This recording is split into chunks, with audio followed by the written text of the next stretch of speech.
ಪ್ರಶ್ನೆ 52. ಒಂದು 2018 ಪ್ರಶ್ನೆ ನಂಬರ್ 52 ಓ ಸಿರೀಸ್ ಪ್ರಶ್ನೆ. ಇದು ಪತ್ರಿಕೆ. ಒಂದು ಪರೀಕ್ಷೆಯಲ್ಲಿ ಜೋಸೆಫನು ಅಮಿತನಿಗಿಂತ 8 ಕಡಿಮೆ ಅಂಕಗಳನ್ನು ಪಡೆದನು. ಕುಮಾರನು ಅಮಿತನಿಗಿಂತ 12 ಹೆಚ್ಚು ಅಂಕಗಳನ್ನು ಪಡೆದನು. ಒಟ್ಟು ಅವರು 205 ಅಂಕ ಪಡೆದರು. ಜೋಸೆಫ್ ಪಡೆದ ಅಂಕಗಳು ಎಷ್ಟು? ನೀವು ಮಾಡ್ರಿ, ನಾನು ತಿಳಿಸ್ತಾನೆ. ಮಾಡೋದ್ರಿಂದ ವಿಡಿಯೋ ಆನ್ ಮಾಡಿ.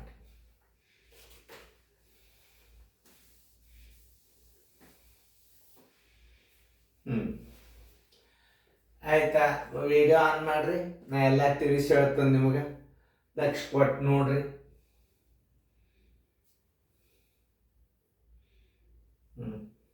ಆಯ್ತಾ? ಈಗೆಲ್ಲ ನೋಡ್ರಿ, ಈ ಕಡೆ ಎಲ್ಲಾರು ಲಕ್ಷ ಕೊಟ್ಟು ನೋಡ್ರಿ. ಒಂದು ಪರೀಕ್ಷೆಯಲ್ಲಿ ಜೋಸೆಫನು ಅಮಿತನಿಗಿಂತ 8 ಕಡಿಮೆ ಅಂಕಗಳನ್ನು ಪಡೆದನು. ಅಮಿತನಿಗಿಂತಲೂ ಕಡಿಮೆ ಅಂದಾನಂದ್ರೆ ಮುಂದೆ ನೋಡೋನು. ಕುಮಾರನು ಅಮಿತನಿಗಿಂತ 12 ಹೆಚ್ಚು ಅಂಕಗಳನ್ನು ಪಡೆದನು. ಈ ಪ್ರಶ್ನೆಯಲ್ಲಿ ಅಮಿತನಿಗೆ ಹೋಲಿಕೆ ಮಾಡ್ಯಾರ. ಅದಕ್ಕೆ ಅಮಿತನ ಅಂಕಗಳು ಎಷ್ಟು ಅಂತ ತಿಳ್ಕೊಬೇಕು? ಎಕ್ಸ್ ಅಂತ ತಿಳ್ಕೊಬೇಕು. ಅಮಿತನು ಪಡೆದ ಅಂಕಗಳು ಅಮಿತನು ಪಡೆದ ಅಂಕಗಳು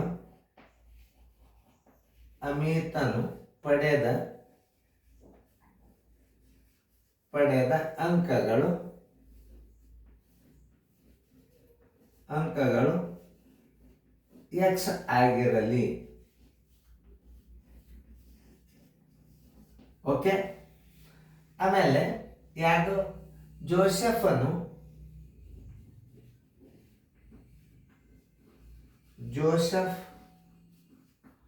ಪಡೆದ ಅಂಕಗಳು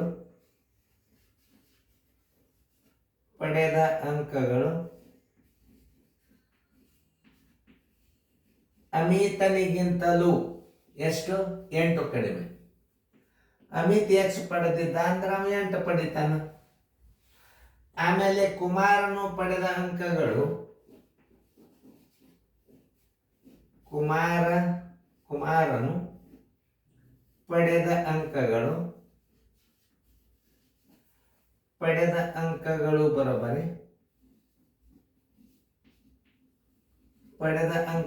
ಬರೋಬರಿ ಎಷ್ಟು? 12. ಅಮಿತನ್ಕಿಂತಲ 12 ಎಕ್ಸ್ ಪ್ಲಸ್ 10. ಅವರ ಅಂಕಗಳನ್ನ ಹಚ್ಕೋರಿ, ಪೂರ್ತಿ ಅಂಕಗಳು. ಅಮಿತ್ 8 ಪಡಿತಾನ, ಜೋಸೆಫ್ ಎಕ್ಸ್ ಮೈನಸ್ 8 ಪಡಿತಾನ. ಆಮೇಲೆ ಕುಮಾರ ಅಮಿತನ್ಕಿಂತಲೂ 12 ಹೆಚ್ಚು ಅಂಕಗಳನ್ನು ಪಡಿತಾನ. ಬರೋಬ್ಬರಿ ಇವ್ರ ಒಟ್ಟು ಅಂಕಗಳು ಎಷ್ಟು? 205. ನೋಡ್ರಿ, ಇಲ್ಲಿ ಪ್ಲಸ್ ಮೈನಸ್ ತಕೊಂಡ್ಬಿಡ್ರಿ. 1 2 3x plus minus 8 plus 12 is equal to 205. ಇಲ್ಲಿ ಮೈನಸ್ 8 ಪ್ಲಸ್ 12 ಮೈನಸ್ 8 ಕಳೆದ್ರೆ ಏನು ಬರ್ತದೆ? ಪ್ಲಸ್ 4 ಬರ್ತದೆ.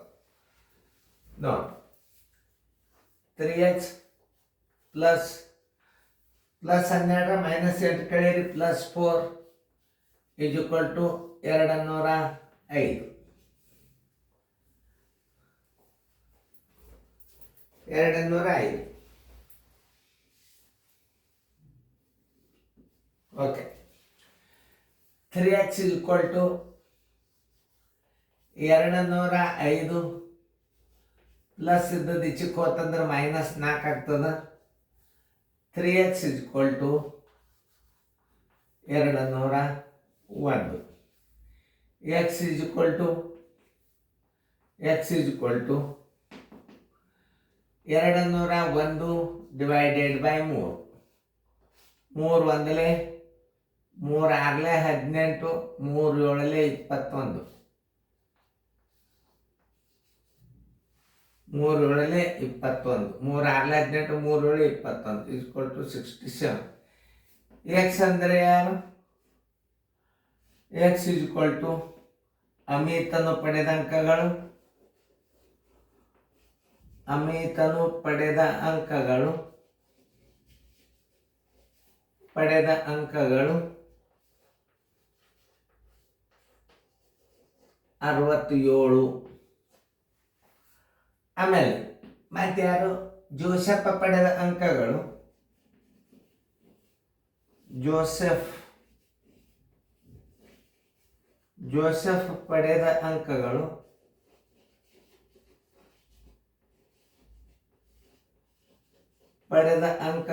ಬರೋಬ್ಬರಿ x -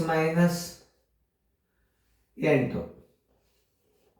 ಅಂದ್ರೆ 67ರೊಳಗೆ ನೀವು 8 ಕಳೆದ್ರಿ ಅಂತಂದ್ರೆ 17 8 ಆದ್ರೆ 9, ಆಮೇಲೆ 6 1 ಆದ್ರೆ 5. 67 - 8 ಬರೋಬ್ಬರಿ 9 ಕೆಲವಂತ 59. ಇನ್ನು ಕುಮಾರನು ಪಡೆದ ಅಂಕಗಳು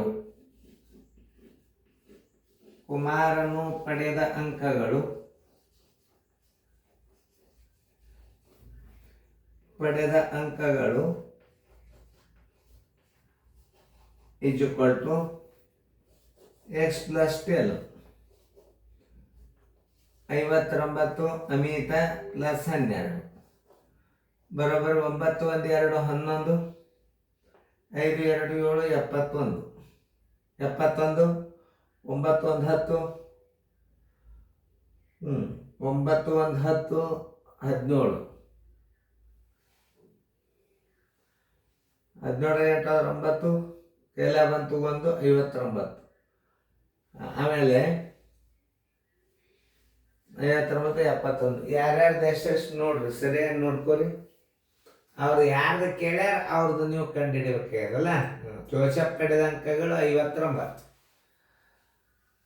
ಅವನದು ಉತ್ತರ ಬಂದು. ಈಗ ಇವ್ರ ಅಂಕಗಳನ್ನು ಕೂಡಿಸಿ ನೋಡು. 67 59 71 17. 17 8 5 13, 6 5 11, 11 12, 12 1 7 19.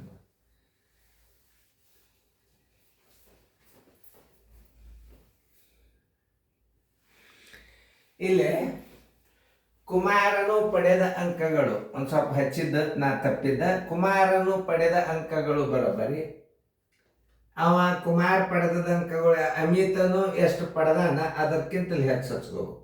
59 ಇದು 67 ಪ್ಲಸ್ 12, 7 2 9, 7 2 6 1 7 79. ಅವ್ರು ಕೇಳಿದ್ದು ಯಾರ್ದು? ಜೋಸೆಫ್. ಆದ್ದರಿಂದ ಆನ್ಸರ್ ಜೋಸೆಫ್ ಜೋಸೆಫ್ ಪಡೆದ ಅಂಕಗಳು ಬರೋಬ್ಬರಿ ಜೋಸೆಫ್ ಪಡೆದ ಅಂಕಗಳು 59. Answer = 59 C. ನೋಡಿ, ಇಷ್ಟು ಸರಿಯಾಗಿ ತಿಳ್ಕೊ. ಇವ್ರದ್ದು ಎಲ್ಲರದು ಅಂಕಗಳನ್ನು ಕೂಡಿಸಿದ್ರೆ ಮತ್ತೆ ಎಷ್ಟು ಬರಬೇಕು? 205 ಬರಬೇಕು.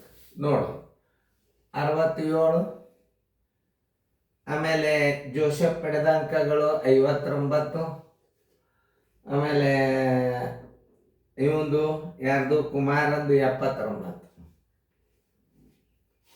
9 2 18, 1 7 25, 7 2 9, 9 1 14 1 20, 205 ಅದು. ಅಂದರೆ ಇದು ಕರೆಕ್ಟ್ ನೀವು ಮಾಡಿರಿ ಅಂತ ಅರ್ಥ. ಸರಿಯಾಗಿ ಗಣಿತಗಳನ್ನು ತಿಳ್ಕೊಬೇಕು. ಸ್ವಲ್ಪ ಫರ್ಕ್ ಆಯಿತು. ನಾಗಾಳ್ ಮಾಡಿದ್ದು ನೋಡು, ತಪ್ಪು ಮಾಡಿದ್ದೆ. ಜೋಸೆಫನ ಅಂಕದೊಳಗೆ ಮಾಡಿದ್ದೆ ನಾನು. ನೋಡು, ಸರಿಯಾಗಿ ಇದು ನೀವು ತಿಳ್ಕೊಡ್ರಿ ಅಂತ ಅರ್ಥ ಮಾಡಿನು. ಇನ್ನೊಂದ್ಸಲ ತಿಳಿಸಿ ಅಂತ. ಭಾಳ ಚಲೋ ಗಣಿತಿದ್ದು.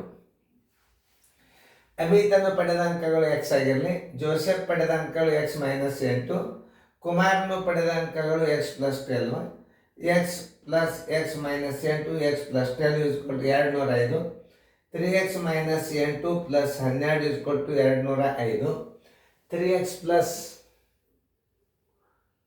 ಆ 12ರೊಳಗೆ ಈ 12ರೊಳಗೆ 8 ಕಳೆದ್ರೆ +4 ಆಯ್ತು. 3x + 4 = 205. 3x = 205 - 4, 3x = 201. x = 201 / 3, 3 1 364. 64 = x marks. ಅಮಿತನು ಪಡೆದ ಅಂಕಗಳು 67. ಜೋಸೆಫ್ ಪಡೆದ ಅಂಕಗಳು x - 8 59. ಕುಮಾರನು ಪಡೆದ ಅಂಕಗಳು x + 12 67 + 12 71. ಅವರು ಕೇಳಿದ್ದು ಜೋಸೆಫ್ ಪಡೆದ ಅಂಕಗಳು 59. ಉತ್ತರ ಸಂಖ್ಯೆ ಸಿ. ಒಂದು 2-3 ಸಲ ನೋಡಿಬಿಟ್ರೆ ಅಂದರೆ ಗಣಿತ ತಿಳಿತದೆ.